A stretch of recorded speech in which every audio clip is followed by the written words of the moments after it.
নমস্কার বন্ধুরা, এই দেখো সকাল সকাল উঠেই তোজোর জন্য রান্না করতে বসে গেছি। তো এখন রান্না হচ্ছে বলতে তোজোর টিফিন। তো টিফিন আজকে আছে পরোটা। পরোটা ছিল, রুটি ছিল, সবজি ছিল। তো যাই হোক আমি পরোটা করে দিয়েছি আর বেগুন ভাজা। এটাই আমার শর্টকাট মনে, আর বেগুন ভাজাও খেতে খুব ভালোবাসে। তো বেগুন ভাজাটা আমি করে রেখেছি আর পরোটাটা লাস্টে বসেছি করতে। ময়দাটা মেখে রেখেছিলাম গতকাল রাতে।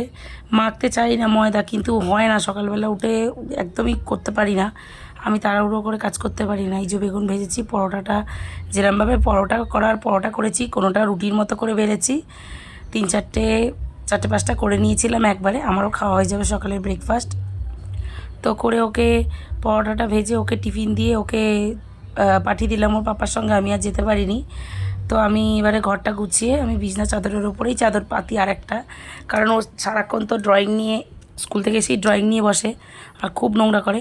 তো চাদরের ওপর একটা চাদর পেতে থাকলে কি সুবিধা হয়।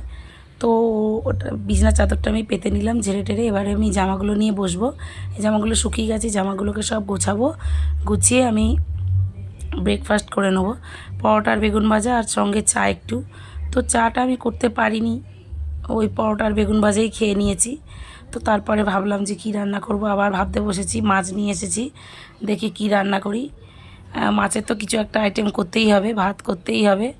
আর দেখি কী করা যায়। তোমাকে আমি টিফিনটা খেয়ে নিই। তোমার জামা কাপড় মোটামুটি গোছানো হয়ে গেছে, এবার আমি টিফিনটা খেয়ে নেবো।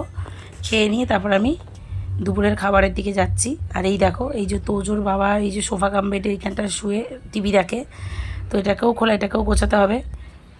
তো যাই হোক, ভিডিওটা কেমন লাগলো, ভালো লাগলে লাইক করো, কমেন্ট করো। যারা নতুন দেখছো চ্যানেলটাকে অবশ্যই ফলো করে পাশে থেকো। Thank you, tata.